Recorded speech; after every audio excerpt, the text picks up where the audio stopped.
الحمد لله وكفى وسلام على حبيبه المصطفى أما بعد فأعوذ بالله من الشيطان الرجيم بسم الله الرحمن الرحيم إن الله وملائكته يصلون على النبي يا أيها الذين آمنوا صلوا عليه وسلموا تسليما بحمدہ تعالی و بکرم مصطفیٰ صلی اللہ تعالی علیہ وسلم۔ آج کی رمضان المبارک کی پہلی تراویح میں ہم نے قرآن عظیم کا ایک پارہ مکمل تلاوت کیا۔ اللہ عز و جل ہمیں مکمل قرآن عظیم صحیح تجوید کے ساتھ پڑھنے اور آپ سب کو صحیح سننے کی توفیق عطا فرمائے۔ میرے عزیزو، رمضان کی بہاریں آ چکی ہیں۔ کسی مہمان کے انتظار کرتے کرتے جب وہ گھر آ جاتا ہے تو خوشیاں دوبالا ہو جاتی ہیں۔ یہ اللہ تعالیٰ کا کتنا بڑا کرم و احسان ہے کہ رجب سے ہم دعا کرتے رہتے ہیں کہ اے اللہ رجب و شعبان میں برکت دے دے اور رمضان تک ہماری زندگی کو پہنچا دے، اور رب تعالیٰ نے آپ سب کی سن لیا اور رمضان آپ سب کو دے دیا۔ ورنہ آج بھی کچھ لوگوں کی موت ہوئی ہے، آج کے دن بھی کئی لوگوں کی موت ہوئی ہے۔ چاند دکھنے سے پہلے بھی کچھ لوگ قبرستان جا چکے ہیں۔ وجہ یہ ہے کہ وہ رجب بھی پا لیے، شعبان بھی پا لیے، مگر ان کی زندگی میں اس سال کا رمضان نہیں لکھا ہوا تھا، اور جسے رمضان مل گیا اللہ کا ایک اور احسان اس کے ساتھ ہے۔ لہٰذا اے سنی مسلمانوں، اس کی قدر کرو، اسے ہلکے میں نہ لو۔ رمضان المبارک جیسے آ جاتا ہے تو اللہ تعالیٰ سب رزق کے دروازے کھول دیتا ہے، اور تمہارے لیے اتنے انتظامات اس نے کر رکھے ہیں کہ شیاطین چھیڑ چھاڑ کے لیے تمہارے ساتھ نہ رہیں، ان کو بند کر دیا گیا کہ تم خالص اللہ کی عبادت کرتے رہو، کوئی شیطان تمہیں پریشان نہ کرے۔ اسی لیے تو قید کر کے رکھا گیا شیطانوں کو، جب تک عید کا چاند نظر نہیں آئے گا کوئی شیطان نہیں اترے گا۔ میرے عزیزو، اللہ تعالیٰ نے تمہارے لیے انتظامات اتنے کیے، یہاں تک کہ حدیث رسول ہے، میرے آقا فرماتے ہیں قیامت کے دن رمضان اور قرآن جس کی حمایت میں کھڑے ہو گئے اس سے جنت میں جانا واجب ہو جائے گا، جس کی یہ شفاعت کر دیں رمضان اور قرآن۔ اور ساتھ میں میرے آقا صلی اللہ علیہ وسلم نے یہ بھی فرمایا، یاد رکھو رمضان اور قرآن جس کے خلاف کھڑے ہو گئے تو پھر اس کو دوزخ میں جانا واجب ہو جائے گا۔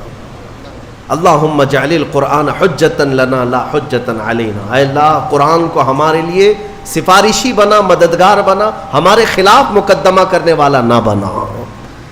آج رمضان المبارک کی جو خصوصیات ہے وہ تراویح کی شکل میں ہمیں ملی ہے۔ بہت سارے لوگوں کو ایسا لگتا ہے کہ 20 رکعت ہے، لمبی ہے، کون پڑھے گا، پھر پڑھ لیں گے، پھر دیکھ لیں گے۔ جس کے اندر یہ سستی اور کاہلی آئی، یہ علامت میں بتا رہا ہوں آپ کو، علامت حدیث رسول ہے، نماز صرف منافق پر بھاری ہوتی ہے، مومن پر نہیں۔ مومن ہوگا تو نماز میں لذتیں محسوس کرے گا، منافق ہوگا تو اس کے لیے نماز اور بھاری ہوگی۔ ارے امام صاحب اتنی لمبی قرات کرتے ہیں، کھڑے ہیں تو کھڑے ہو گئے، رکوع میں جا ہی نہیں رہے، یہ کس کو بھاری لگتی ہے؟ جس کے اندر نفاق ہو۔ وَإِنَّهَا لَكَبِيرَةٌ إِلَّا عَلَى الْخَاشِعِينَ، آج ہم نے تلاوت بھی کیا ہے اس آیت کو پہلے پارے میں۔ رب تعالیٰ فرماتا ہے یہ اللہ سے خوف کرنے والوں کے لیے نماز بھاری ہو ہی نہیں سکتی، منافقین کے لیے یہ بھاری ہے۔ قرآن میں ان کی صفت بیان کیا اللہ تعالیٰ نے۔ منافقین جب نماز کے لیے کھڑے بھی ہوتے ہیں، یراؤن الناس، لوگوں کو دکھانے کے لیے کھڑے ہوتے ہیں، اور لوگوں کو دکھانے کے لیے کھڑے ہوتے ہیں۔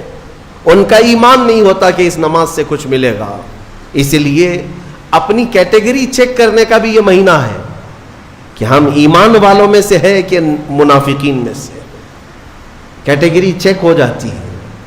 اس لیے ان کی اس رمضان کی صفوں کو خالی ہرگز ہونے نہ دینا، ورنہ نفاق کا دھبا لگ جائے گا۔ بہرحال ہم معمول کے مطابق تفسیر قرآن کو، جیسے ہر سال میری عادت ہے، میں قرآن جو تلاوت کرتا ہوں اس کے کچھ گوشے آپ تک رکھنے کی کوشش کرتا ہوں یہ اور بات ہے کہ 6 سال کے بعد اسی منبر پر دوبارہ ہم تفسیر بیان کریں. اللہ تعالیٰ اس مسجد کو ہمیشہ شاد و آباد رکھے. ہم رہیں یا نہ رہیں یہ منبر سدا سلامت رہے. اس منبر کو تفسیر قرآن کے لیے خاص کیا گیا تھا. آپ سب کو پتہ ہے یہ تفسیر قرآن کا منبر ہے. مولا تعالیٰ یہاں سے قرآن کی آواز ہمیشہ بلند فرمائے. اور آج دنیا میں اگر میری آواز گونجتی ہے تو اسی تفسیر کی برکت سے ہے. مجھے کوئی اور مقام یا جو کچھ بھی آواز میں اللہ نے عطا کیا ہے وہ اس تفسیر قرآن کی برکت ہے. ہم نے اپنی آواز کی ابتدا یا امت کو جھنجھوڑنے کی ابتدا اسی منبر سے کیا تھا. یہی منبر ہے اور یہ تاریخی منبر ہے. اللہ تعالیٰ اس کی برکتیں ہم سب کو عطا فرمائے. اور مجھے یقین ہے کہ اس منبر میں وہ اثر ہے کہ اچھے اچھوں کے چولہے ہل جاتے ہیں. یہ منبر رسول پاک صلی اللہ علیہ وسلم کی نیابت کا منبر ہے. ہاں صرف اس کو لکڑی کا منبر نہ سمجھیں.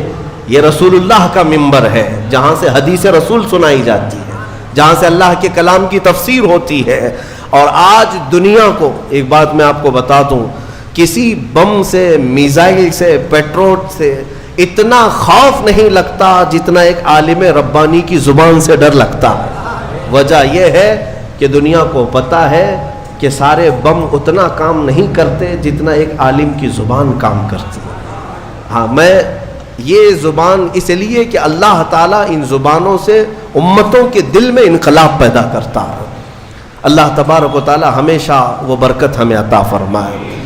آج قرآن کی جو تلاوت ہم نے کی ہے وہ سورہ بقرہ, سورہ فاتحہ کے بعد پہلی سورہ قرآن میں سورہ بقرہ ہے. سورہ بقرہ سب سے بڑی سورہ ہے قرآن پاک میں, تقریباً 2.5 پارے پر مشتمل ہے, 280 کے قریب آیات ہیں. اور سورہ بقرہ کی بڑی برکتیں بھی ہیں.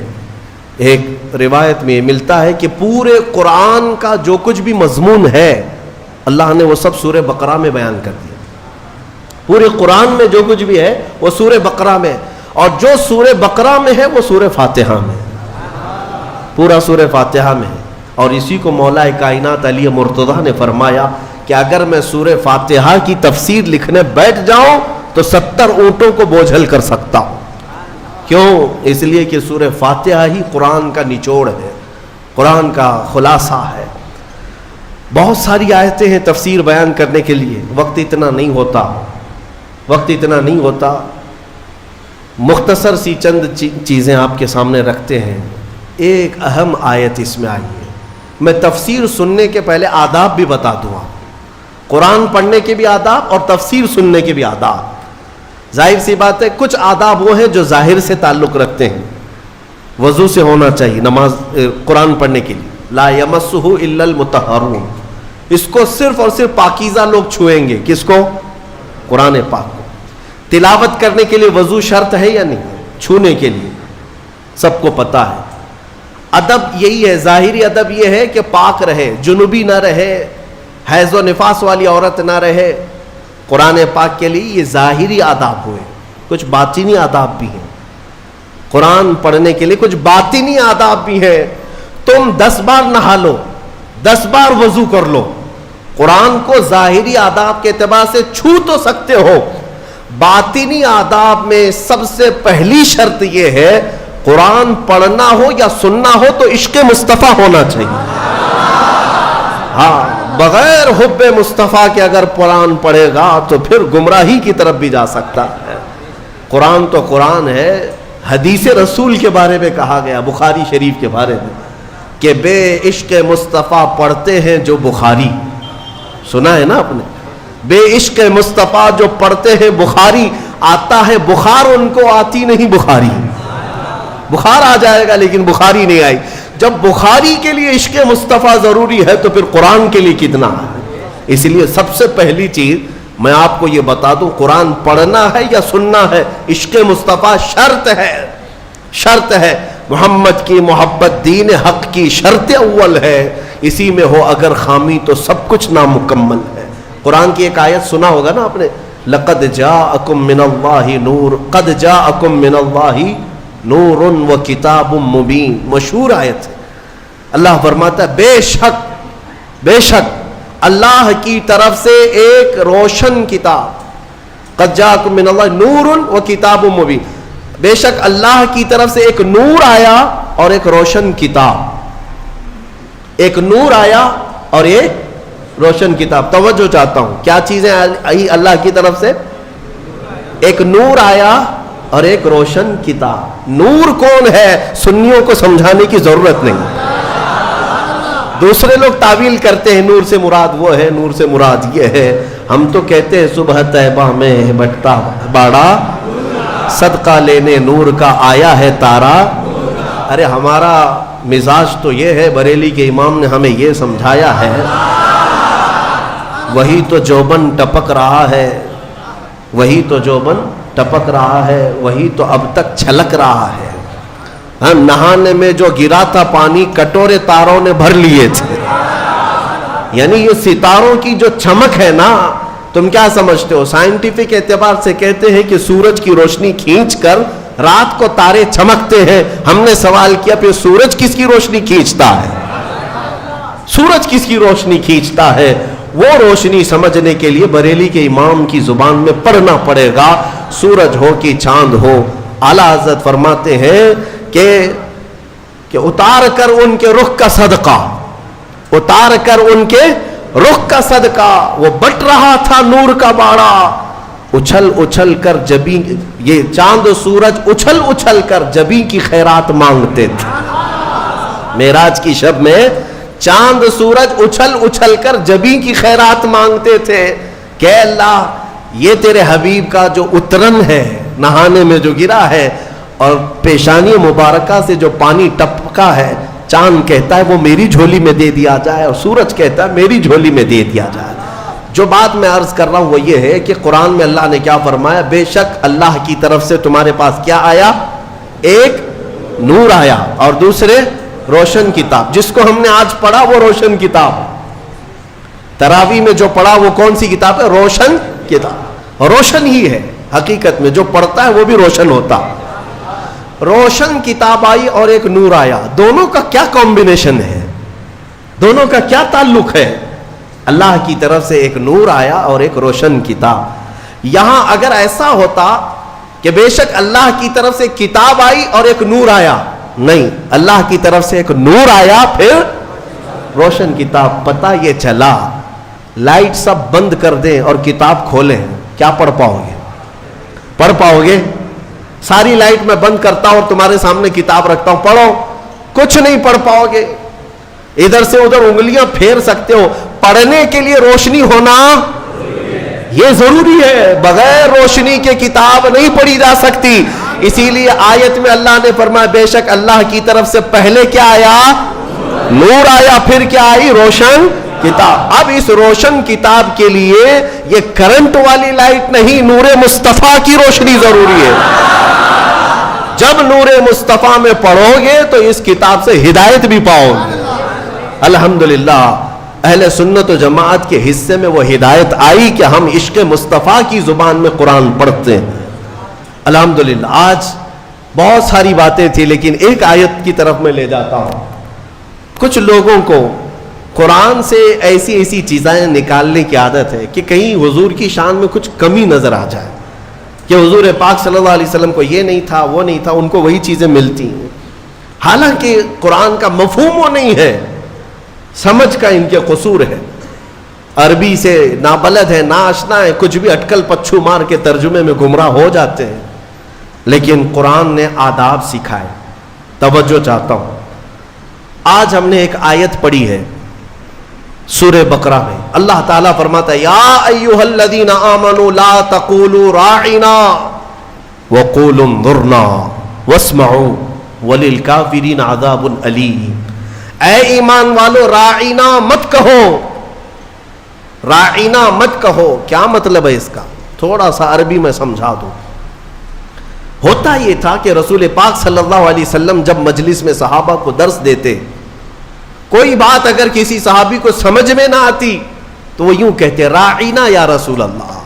آپ کہتے نا پارڈن می، پارڈن می، ایک ٹیچر کو کہا جاتا ہے کہ دوبارہ ارشاد، دوبارہ ارشاد۔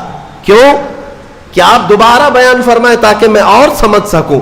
تو صحابہ کیا کہتے تھے؟ راعینا یا رسول اللہ، اے اللہ اے رسول اللہ ہماری رعایت کر دیجئے تھوڑی سی، یعنی ہم جلد نہیں سمجھ پائے، اور ایک بار بیان کر دیجئے۔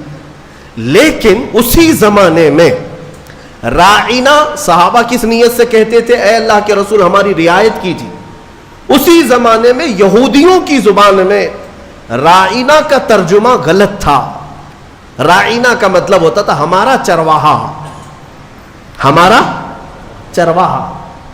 تو ہوتا یہ تھا کہ صحابہ کہتے تھے راعینا یا رسول اللہ ہماری رعایت کر دیجئے اے اللہ کے رسول۔ یہودی جو سنتے تھے تو مذاق اڑاتے تھے، دیکھو مسلمانوں کو اپنے ہی نبی کو اپنا چرواہا کہتے ہیں، اپنے ہی نبی کو اپنا چرواہا کہتے ہیں، وہ ٹھٹا مار کر کے ہنستے تھے، مذاق اڑاتے تھے۔ لیکن مجھے بتاؤ میرے عزیزو، کسی صحابی کے دل میں یہ نیت تھی؟ ان کے خواب و خیال میں بھی یہ گمان نہیں کہ ہم حضور کے بارے میں ایسا سوچیں، لیکن وہ اپنی زبان میں کہہ رہے تھے۔ لیکن دیکھیں قانون خداوندی کو اللہ نے اس لفظ کو بھی منع کر دیا جس کا معنی کسی بھی زبان میں الگ آ سکتا ہو، وہ جملہ میرے نبی کی شان میں بولا ہی نہ جائے، بولا ہی نہ جائے۔ اور عام لوگوں کو نہیں، امت میں اگر سب سے اچھے لوگ کوئی تھے تو رسول کے صحابہ تھے۔ ان کو اللہ نے تنبیہ کرتے ہوئے فرمایا اے ایمان والو آج کے بعد سے راعینا نہ کہو، جب اگر دوبارہ کہنے کی بات آئے حضور کی بارگاہ میں تو کیا کہو؟ اللہ نے وہ بھی سکھایا، کہو وقول انظرنا، یوں کہو نظر کرم فرمائی، اللہ نظر کرم فرمائیے۔ ایسا لفظ استعمال کرو نبی کی بارگاہ میں جس کا کوئی بھی کوڑھی دوسرا ترجمہ کر بھی نہ سکے۔ کوئی بھی دل کے کوڑ والا مریض جو گستاخ ہے، بغض رکھتا ہے، عداوت رکھتا ہے، وہ ایسا تصور بھی نہ لا سکے۔ عزیزان گرامی، صحابہ کو جب یہ تنبیہ کر دی گئی تھی، اب ہمارا اور تمہارا حال کیا ہے؟ بعض ایسے لوگ ہیں جو نبی پاک صلی اللہ تعالی علیہ وسلم کے لیے، حضور پاک صلی اللہ تعالی علیہ وسلم کے لیے الفاظ کی ہیرا پھیری کے ساتھ وہ شان رسالت میں تنقیص کرنے کو اور گستاخی کرنے کو یہ سمجھتے ہیں کہ ہم بہت پڑھے لکھے لوگ ہیں، ہم بہت ایجوکیٹڈ لوگ ہیں۔ صحابہ کو جب یہ تنبیہ کر دی گئی کہ آپ راعینا نہیں کہیں گے آج کے بعد، اور اتنا ہی نہیں بلکہ آگے یہ بھی تنبیہ کر دیا رب تعالیٰ نے وَقُولُوا انظُرْنَا وَاسْمَعُوا، یہ کہنے کی ضرورت بھی کیوں آئے گی؟ غور سے سنا کرو، جب نبی بیان کرے تو غور سے سنا کرو۔ صحابہ کو اتنی تنبیہ ہے۔ دوسری آیتیں ہیں سورہ حجرات کی، وہ پڑھیں گے تو اش اش کر جائیں آپ۔ مولا فرماتا ہے لا ترفعوا اصواتکم فوق صوت النبی، تم میں سے کوئی بلند آواز سے نبی کی بارگاہ میں بات بھی نہ کرے۔ صحابہ کو کہا گیا۔ یہ بھی آیت کس کے لیے اتری تھی؟ ایک صحابی تھے جن کو سنائی کم دیتا تھا، حضرت قیس۔ کم سنائی جس کو دیتا ہے نا وہ بلند آواز سے بات کرتا ہے، تجربہ معلوم ہوگا آپ کو۔ جس کو کم سنائی دیتا ہے وہ اونچا بولتا ہے۔ اس صحابی کی عادت تھی، وہ زور سے کہتے تھے یا رسول اللہ آپ نے کیا کہا؟ مولا کو یہ بھی پسند نہیں تھا، عتاب نازل فرمایا کہ اگر تم نے بلند آواز سے بات کی میرے نبی کے دربار میں، جتنے اعمال تھے اب کے سب ضائع ہو گئے، سب ختم ہو گئے۔ ان تحبط اعمالکم وانتم لا تشعرون، تمہیں گمان بھی نہیں ہوگا، تمہیں پتہ بھی نہیں چلے گا، سارے اعمال ضائع کر دیے جائیں گے۔ اور ایک ادب میں بتاؤں، میرے گھر میں اگر میں آرام کر رہا ہوں، آپ آئیں گے بلانے کے لیے، کیا کریں گے؟ گھر کے باہر سے آپ بیل ہوگی بجائیں گے، دروازے کو دستک دیں گے، یا میرے نام سے پکاریں گے، ہے کیا اندر سو رہے ہیں، کیا کر رہے ہیں؟ پکاریں گے نا، یہی تو ہے، طریقے یہی ہیں پکارنے کے۔ لیکن بارگاہ رسول کے آداب بھی قرآن میں آئے ہیں۔ صحابہ جب گھر پر جائیں رسول کے، کیا کریں؟ وہ اللہ کے رسول کے گھر کے باہر جانا ہو، دستک دیں، پکاریں، کیا کریں؟ اللہ تعالیٰ فرماتا ہے ان الذین ینادونک من وراء الحجرات اکثرهم لا یعقلون۔ اللہ رب فرماتا ہے وہ لوگ بے شک جو نبی کے حجرے کے باہر کھڑے ہو کر کے نبی کو پکارتے ہیں، ان میں سے اکثر لوگ عقل والے نہیں ہیں۔ جو پکارتے ہیں اس میں اکثر لوگ عقل والے نہیں ہیں. ارے اندر والے کو بلانے کے لیے کیا کہنا پڑے گا, کیا کہنا پڑے گا, پکارنا تو یہ ہے. لیکن مولا فرما رہا ہے وہ عقل والے لوگ نہیں ہیں جو حجرے کے باہر کھڑے ہو کر کے حضور کو پکار رہے ہیں. تو پھر کیا ہے؟ قرآن سکھاتا ہے وَلَوْ أَنَّهُمْ صَبَرُوا حَتَّى تَخْرُجَ إِلَيْهِمْ لَكَانَ خَيْرًا لَهُمْ. رب فرماتا ہے آداب یہ ہے لوگوں کو چاہیے کہ وہ دروازے کے باہر جا کر خاموش کھڑے رہے, میرا رسول خود باہر ہے. ارے نادانوں پوچھو, رسول دروازے بند اندر بیٹھ کر باہر کون کھڑا ہے کیسے جانتے ہیں؟ یہی عقیدہ بریلی کے امام نے ہمیں دیا. اور کوئی غیب کیا تم سے نہاں ہو بھلا, جب نہ خدا ہی چھپا. رسول پاک کو خبر تو ہے کہ دروازے کے باہر کون کھڑا ہے, اسی لیے قرآن کہہ رہا ہے جاؤ تو ہاتھ باندھ کر کھڑے رہو, بس میرا رسول خود ہی باہر آئے گا. پکارنے کے لیے ہم اور آپ ہیں, ہم مجھے پکارو, ہو سکتا ہے مجھے پتہ ہی نہیں باہر کون ہے, لیکن رسول کے لیے نہیں. ایک صحابی آئے, وہ دعا کرانے کے لیے آئے تھے گھر سے, غریب تھے, تنگ دست تھے, ان کے ماں باپ کا انتقال ہو گیا تھا. یہ سوچ کر کے گھر سے نکلے آج میرے والدین کی مغفرت کی دعا کراؤں گا اور میری غریبی دور ہو جائے, تنگ دستی دور ہو جائے, اس کے لیے حضور سے سفارش کروں گا. آئے لیکن دیکھا مجمع ایسا حضور کو سمیٹے بیٹھا ہے, بڑے بڑے صحابہ سامنے, ان کو جانے کی ہمت نہیں ہوئی, دور بیٹھے رہ گئے. عصر سے مغرب تک انتظار کیا, موقع نہیں ملا. مغرب کی اذان ہوئی, نماز کے لیے میرے آقا تشریف لائے. نماز کے بعد پھر حضور بیٹھے, لیکن بڑے بڑے صحابہ نے گھیر لیا. یہ غریب صحابی تھے, دور کھڑے رہ گئے, کہاں پھلان پھلان کر کے جاؤں گا, پیچھے کھڑے رہے. عشاء کی اذان ہو گئی, عشاء تک موقع نہیں ملا, عشاء کی نماز پیچھے پڑے. اور عشاء کے بعد میرے آقا صلی اللہ علیہ وسلم سیدھے اپنے گھر میں جاتے تھے, اب بیٹھک نہیں ہوتی تھی. اب عشاء کی نماز کے بعد حضور اپنے حجرے کی طرف نکلے. یہ صحابی کہتے ہیں میں نے سوچا موقع تو آج دن بھر نہیں ملا, ہاتھ باندھے پیچھے پیچھے چلتے رہے. حضور اپنے دروازے پر پہنچ گئے اور پیچھے مڑ کر کہتے ہیں جا اللہ تیری غریبی دور کرے, تیرے ماں باپ کی مغفرت کرے. کس نے کہا میرے نبی سے, کس نے کہا؟ میرے عزیزو, اسی لیے تو ہمارا عقیدہ یہ ہے کہ وہ دلوں کی بھی سنتے ہیں, اس کی بھی سنتے ہیں جسے بولنا نہیں آتا. وہ لکڑیوں کی جب سنتے ہیں, ہرن کی جب سنتے ہیں, تو امتیوں کی کیوں نہیں سنیں گے؟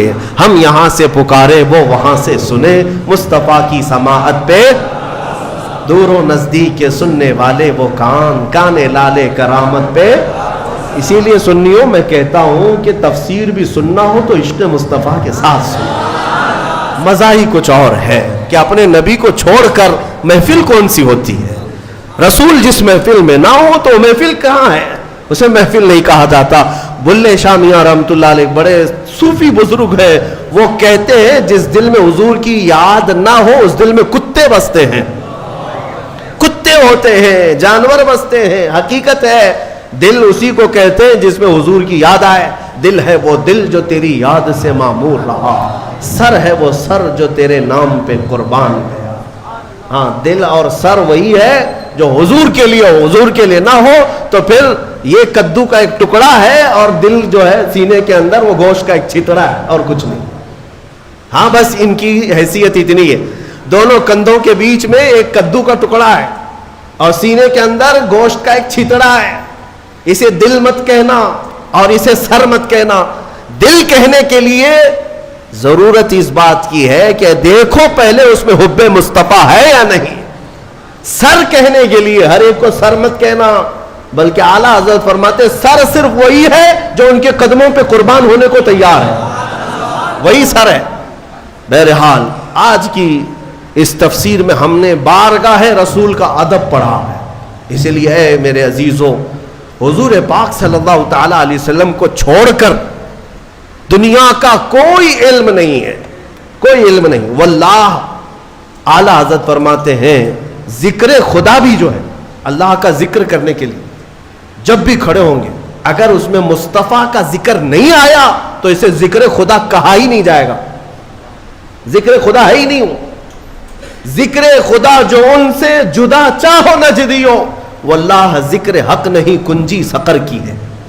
فرماتے ہیں یہ جہنم کی چابی ہے, حضور کا ذکر چھوڑ کر کے اگر تم کہتے ہو بخدا خدا کا یہی ہے در, نہیں اور کوئی مفر مقر. اس کو میں سمجھاؤں آپ کو. اعلیٰ حضرت فرماتے ہیں مفر کا مطلب ہوتا ہے بھاگنے کی جگہ, اور مکر کہتے ہیں ٹھہرنے کی جگہ. حضور کو اگر چھوڑو گے تو نہ بھاگنے کی جگہ ہے نہ ٹھہرنے کی جگہ ہے. ہبلی میں نہیں, پوری دنیا میں. ہاں, نہ بھاگنے کی جگہ ملے گی نہ ٹھہرنے کی جگہ ملے گی حضور کو اگر چھوڑو گے.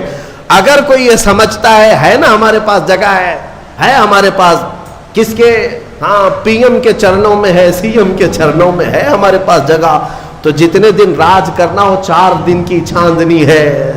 پھر دیکھنا ایک وقت آئے گا جب تمہاری روح قبض ہوگی, سامنا میرے مصطفیٰ کا کرنا ہوگا, اور پھر ملائکہ تمہیں بتائیں گے, اور قیامت کا دن تو یہ حساب کا ہوگا. دیکھنی ہے حشر میں عزت رسول اللہ, وہاں کسی کی نہیں چلنے والی ہے, کسی کی نہیں ہے. خلیل اللہ کو بھی حاجت رسول اللہ. عزیزان گرامی وقار, بخدا خدا کا یہی ہے در, نہیں اور کوئی مفر مقر. جو وہاں سے ہو یہیں آ کے ہو, جو یہاں نہیں تو وہاں نہیں. تفسیر قرآن کے لیے بھی حضور پاک صلی اللہ تعالی علیہ وسلم کی محبت شرط ہے, شرط ہے. حضور کو چھوڑ کر ایک ابھی سوشل میڈیا میں گمراہی پھیلانے والے کئی ایسے موسمی کیڑے آتے رہتے ہیں, اور آج مجھے جوانوں کو بتانا اس لیے بھی ضروری ہے کہ یہ اپنا آدھا دین جو ہے سوشل میڈیا پر ہی سمجھ بیٹھے ہیں. ہاں, ان کا سب سے بڑا استاد تو علامہ گوگل ہے. مولانا گوگل سے پوچھیں گے, نام بھی اسی سے پوچھیں گے, مسئلے بھی اسی سے پوچھیں گے, اور گوگل صاحب سب بتا دیتے ہیں. تو جس کا استاد گوگل ہے وہ سنے, وہ سنے. ہر چیز اس میں جو آ جاتی ہے وہ صحیح نہیں ہوتی. ہاں, شہد دکھائے زہر پلائے, قاتل ڈائن شوہر کش, اس مردار پہ کیا للچانا دنیا دیکھی بھالی. اعلیٰ حضرت نے اس کی بہت پہلے تشریح کر دی تھی. یہ وہ دنیا ہے جو تمہیں شہد دکھاتی ہے اور زہر پلاتی ہے. کچھ لوگ ایسے آئے ہوئے ہیں اس میں. ایک شخص آیا, وہ کہتا ہے کہ صرف قرآن, اس میں کسی حدیث کی ضرورت نہیں, حدیث لینا ہی نہیں ہے, نہ بخاری نہ مسلم نہ ترمذی نہ ابو داؤد نہ نسائی نہ ابن ماجہ نہ مشکات, کوئی حدیث نہیں چاہیے, قرآن ہی چاہیے, صرف قرآن. قرآن سے ہمیں یہ خبر ملی, کچھ نوجوان اس میں بہکتے چلے گئے. ہاں, قرآن ہی تو سب کچھ ہے اس کے اندر. جب اللہ نے فرمایا سارا بیان ہم نے قرآن میں اتار دیا ہے, کوئی خشکی تری چھوڑا ہی نہیں, سب کچھ قرآن میں ہے, تو پھر حدیث کی کیا ضرورت. وہ شک ڈالتے ہیں. ارے ظالم, تو یہ تو بتا یہ قرآن اترا کس پہ ہے, یہ قرآن کہاں سے آیا, کون بتایا یہ آیت ایسی ہے. حضور کو چھوڑے گا تو ایک آیت بھی تجھے نہیں ملے گی. قرآن کس نے سنایا؟ ارے حضور پر وہی اترتی تھی, حضور سنائے صحابہ کو, تو قرآن لکھا گیا. اگر حضور بیان نہ کرتے تو کیا قرآن آتا؟ آج نبی پاک کو چھوڑ کر کچھ لوگ یہ کہتے ہیں کہ کسی حدیث کی ضرورت نہیں, صرف قرآن, صرف قرآن. اے میرے عزیزوں, اس طرح کی گمراہیوں سے اپنے آپ کو بچا لو. میں حدیث میں یہ بھی بتا دوں, حضور پاک صلی اللہ علیہ وسلم نے یہ بھی بشارت 1400 سال پہلے دی. فرمایا ایک زمانہ تم پر آئے گا, ایک شخص آئے گا جو تکیے پر ٹیک لگا کر بیٹھا رہے گا, اور پھر لوگوں سے کہے گا کہ صرف قرآن ہی کافی ہے, کسی حدیث کی ضرورت نہیں. حضور نے 1400 سال پہلے بتایا تھا. 1400 سال پہلے حضور نے آگاہ فرمایا کہ ایسی گمراہ لوگوں سے, اور حضور نے یہ بھی فرمایا یہ وہ لوگ ہیں جن کے لیے قرآن حلق سے نہیں اترتا, انہیں قرآن کی سمجھ نہیں ہے, لیکن وہ قرآن کے ذریعے پوری دنیا کو گمراہ کرنے کی کوشش کرتے. اے میرے عزیزوں, قرآن کو صرف گوگل سے نہیں, صرف فیس بک سے نہیں, بلکہ علماء صالحین باعمل عاشقان مصطفیٰ سے پڑھا کرو, تو پھر تمہیں ہر آیت کا مفہوم بھی سمجھ میں آ جائے, ورنہ ادھر کا ادھر مارتے رہ جاؤ گے. میں آپ کو بتاؤں ایک مثال. اللہ نے اپنے رسول سے فرمایا وَوَجَدَكَ ضَالًّا فَهَدَى, سورہ والضحیٰ میں اللہ نے فرمایا وَوَجَدَكَ ضَالًّا فَهَدَى. ضال کا مطلب عربی میں گمراہ, بھٹکا ہوا ہے. ایک معنی یہ ہے, ایک خصوصیت ہے عربی کی, ایک ورڈ کے کئی معنی آتے ہیں, کئی معنی آتے ہیں, عربی کی خصوصیت ہے. کچھ الفاظ تو ایسے ہیں جن میں ایک ورڈ ہے 70 معنی ہیں, الگ الگ معنی نکلتے ہیں. یا عقل والا دیکھ کر کے ترجمہ کرے گا یہاں کیا مراد ہے. فار ایگزامپل العین، یہ عربی کا ایک ورڈ ہے جو آنکھ کو بھی کہتے ہیں، گھٹنے کو بھی عین کہتے ہیں، سورج کو بھی عین کہتے ہیں، پانی سے جو چشمہ نکلتا ہے نا سوتا، اسے بھی عین کہتے ہیں، اور پوری ذات کو بھی عین کہتے ہیں. کتنے معنی ہو گئے؟ سب ڈیفرنٹ ہیں. آنکھ کو بھی عین، گھٹنے کو بھی عین، سورج کو بھی عین، پانی کے چشمے کو بھی عین، ذات انسان کو بھی عین. تو اب اگر کہیں یہ کہہ دے کسی نے یہ کہہ دیا کہ میری عین سے پانی آ رہا تھا، تو ترجمہ کرنے والا ہے کہ ہاں مولانا کے گھٹنے سے پانی آ رہا تھا. ہاں، یا ترجمہ یہ کرو شاید مولانا کے سورج سے پانی آ رہا تھا. ارے میاں یہاں سورج کہاں سے آ گیا؟ ہاں، عقل والا اتنا تو ترجمہ کرے گا. اگر یہ کہہ رہے میری عین سے پانی آ رہا تھا تو شاید ان کی آنکھ سے پانی آ رہا. سمجھ میں آیا؟ ہاں، اتنی تو سمجھ ماشاءاللہ ہمارا مجمع رکھتا ہے. اگر میں ایک جملہ کہہ دوں تو ترجمہ آپ خود ہی کر لیں گے. مثال کے طور پر اگر میں یہ کہہ دوں عربی میں کہ آج عین 6:30 بجے نکل گیا، تو آپ ترجمہ کیا کریں گے؟ مولانا کا گھٹنا 6:30 بجے نکل گیا. یہ کریں گے؟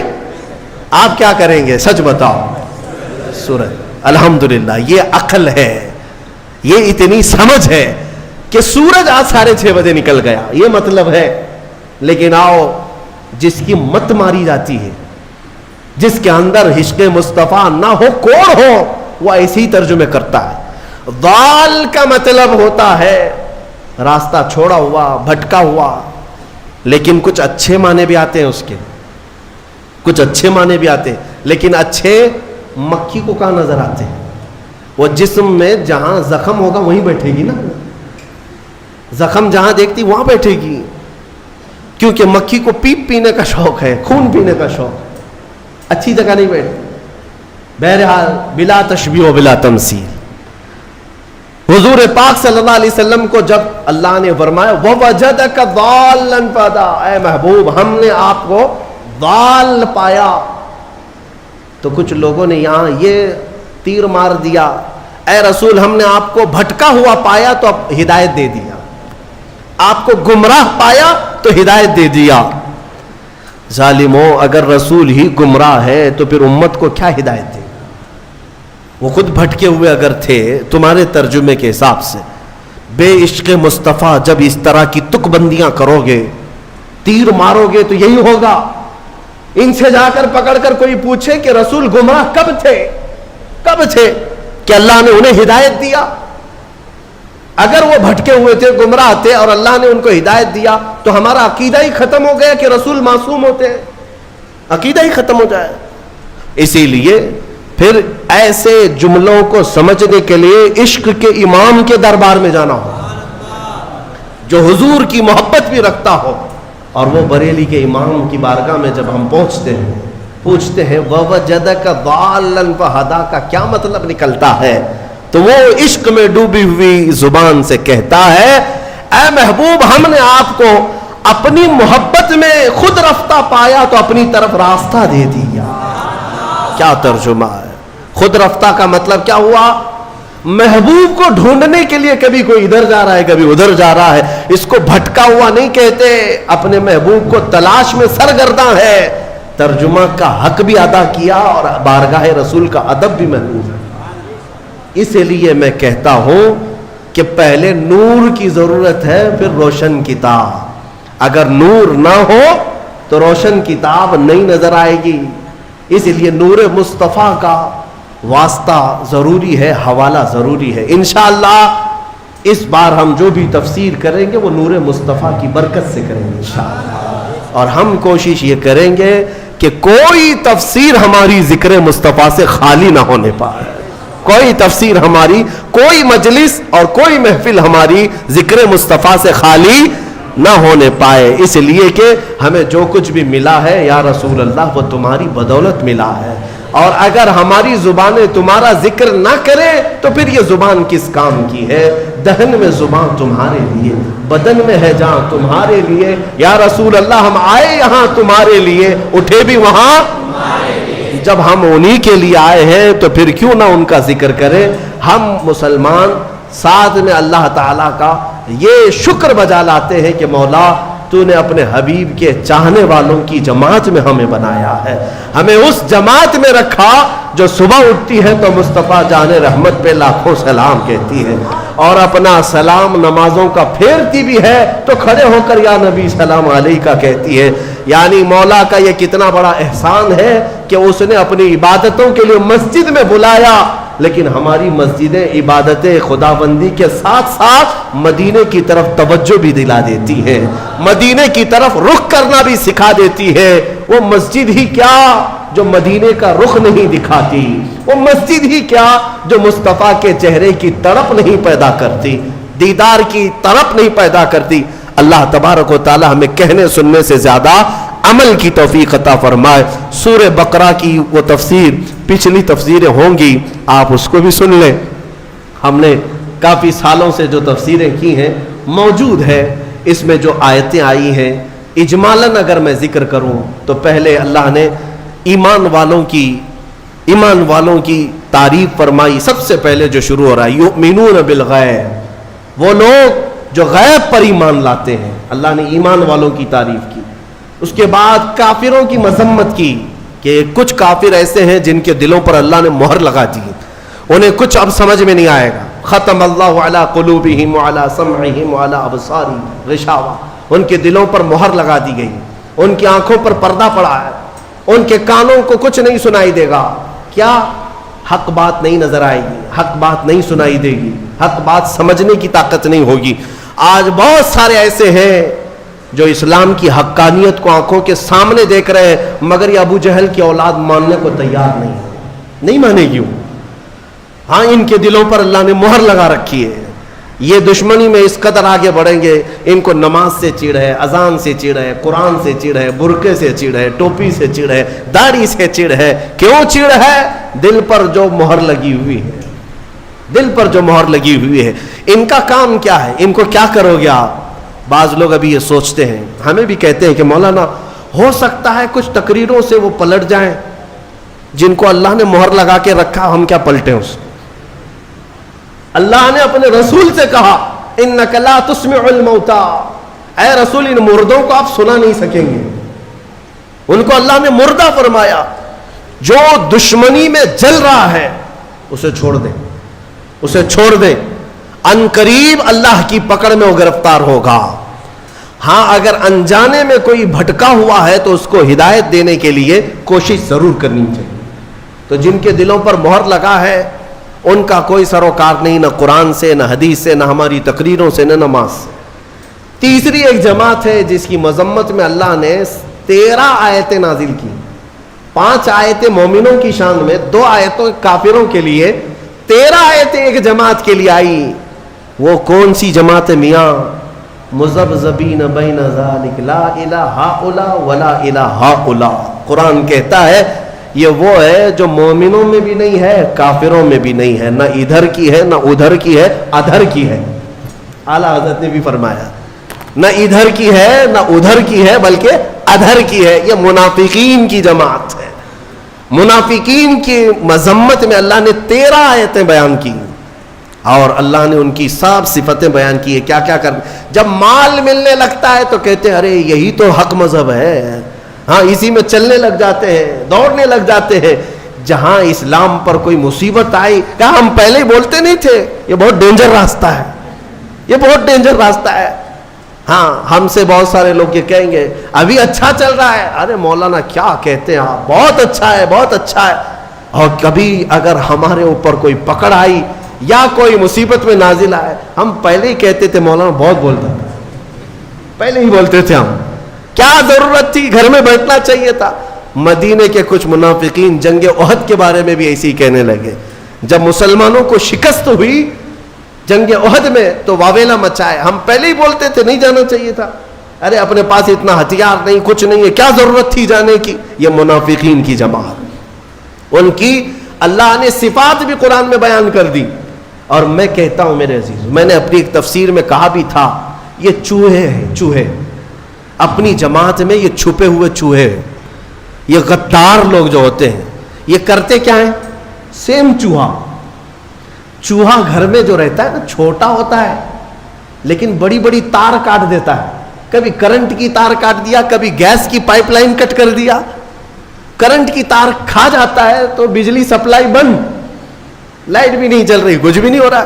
اور گیس کی پائپ کھا جاتا ہے کبھی تو گیس لیک ہو جائے, گھر بھی جل سکتا ہے تو چوہا چھوٹا لیکن تار کاٹ دیتا ہے, تار کاٹ دیتا ہے. منافق یہی ہے, گھر کے اندر رہتا ہے, مین تار کاٹتا ہے کہ مدینے سے بجلی سپلائی آ ہی نہ سکے, مدینے سے کوئی تمہارا پاور پہنچ ہی نہ سکے, تار کاٹ دو. مومنوں کو اسلام سے جڑی ہوئی جو شناختیں ہیں یہ کاٹ دیتا ہے. اور منافقین سے بچنے کے لیے کرنا کیا چاہیے؟ کیا کرو گے, کیسے پہچانو گے ان کو؟ جماعت کے اندر جو موجود ہوتے ہیں غدار منافقین, جو اپنی قوم کو بیچ آتے ہیں, ان کی داڑھی ٹوپی سفید جبے کبے پہ مت جانا, ہاں یہ کوئی علامت نہیں یہ ایمان والوں کی. منافقین جو دین کو بیچ آتے ہیں ان سے بچنے کے لیے سیم وہی تھیوری ہے. گھر میں چوہے کو بھگانے کے لیے کیا کرتے؟ دوا نہیں میاں, دوا مارنے سب دوا نہیں ہوتے, دوا زہریلی ہوتی ہے, آپ کو بھی اثر کر جائے گی. سمپل سی بات ہے, بلی پال لو. کیا کرتے ہیں؟ بلی پالتے ہیں. اور بلی کیا ہے, سارے چوہوں کو پکڑ لے گی کیا؟ نہیں پکڑے گی. میاؤں میاؤں کہتی ہے تو چوہے بھاگ جاتے. بلی کی آواز سے چوہے نہیں آتے. ہمارے بزرگوں نے فرمایا اسی طرح یہ چھپے ہوئے غدار اور منافقین جو چوہے ہیں تمہاری جماعت کو کاٹتے ہیں, ان سے ان کو دور بھگانے کے لیے علماء صالحین اور عاشقین کو اپنی جماعت میں رکھا کرو. ہاں محلے میں ہر آبادی میں وہ عالم برحق ہونا چاہیے جو رسول پاک کا عشق رکھتا ہے. وہ میاؤں میاؤں کرتا رہے گا, یہ چوہے بھاگتے رہے. ہاں ان سے تمہاری حفاظت ہوگی.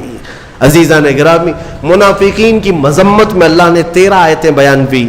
اس کے بعد اس بارے میں آدم علیہ السلام کی تخلیق کا ذکر ہے, موسیٰ علیہ السلام کی امت کا ذکر ہے, اور سورہ بقرہ جس وجہ سے یہ ہوئی ہے نام اس کا, وہ پورا واقعہ موجود ہے. بنی اسرائیل میں ایک گائے کو ذبح کیا گیا تھا. اب ظاہر سی بات ہے گائے کے ذبح کی تفسیر بیان کروں گا تو کچھ لوگوں کو لگے گا کہ یہاں پر بھی آتنک والی زبان استعمال کی جا رہی ہے. ارے اس پر تو بینڈ ہے. بنی اسرائیل میں بینڈ نہیں تھا, بنی اسرائیل کی بات کر رہا ہوں. مولانا ابھی اگر یہ گائے کے ذبح کی بات کر رہے ہیں تو آپ کو معلوم ہونا چاہیے یہ پچھلے 2 سال کی پہلے کی بات ہے, مجھے خواب و خیال میں بھی نہیں تھا. سورہ بقرہ کی ہم تفسیر کر رہے ہیں, کوئی صاحب کہہ رہے ہیں گائے پر تو بند ہے نا.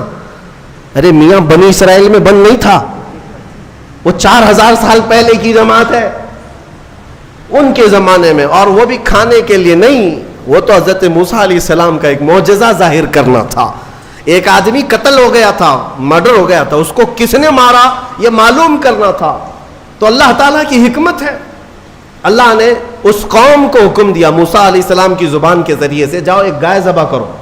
اور وہ گائے بھی کیسی, جو کسی کھیت میں نہ جوتی ہو, نہ کسی نے اس کو خود سے پالا ہو, وہ اپنے آپ سے پلی ہو, اور کلر بھی اس کا نہ سفید نہ کالا بلکہ پیلے کلر کی ہو, بچی بھی نہ ہو بوڑھی بھی نہ ہو, بالکل جوان ہو. ایسی گائے کہاں ملے گی؟ بنی اسرائیل ڈھونڈ کر کے لائے, وہ بھی بڑی قیمت میں. کتنی قیمت؟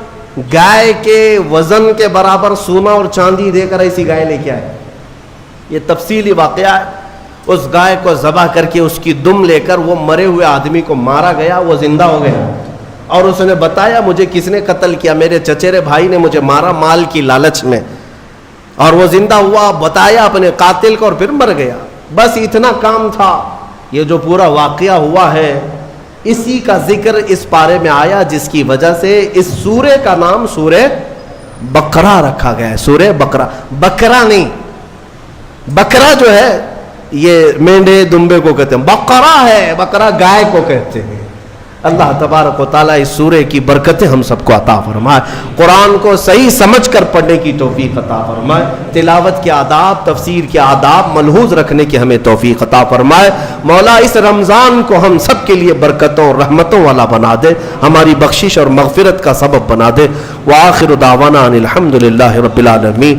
اور ایک دعا کی درخواست آئی ہے, ہمارے جناب محمد صادق کپیالور صاحب جو تقریباً 3 سال سے لکھنؤ کی جیل میں قید ہیں اور بے قصور کچھ مسلمانوں کو اس طرح ظالم قید و بند کی صحبتیں میں رکھتے ہیں، ہم ان بے قصور مسلمانوں کے لیے خصوصی دعا کرتے ہیں اور مولا کریم کی بارگاہ میں عاجزانہ آپ ہاتھ اٹھا کر یہ کہیں کہ مولا ہم میں جو بھی عاشقان مصطفیٰ ناحق بے قصور جیلوں میں ہیں ان کی رہائی کی سبیل پیدا فرما دے، ان کو ظالموں کی چنگل سے آزاد فرما دے، ان کو بے قصور ثابت فرما دے۔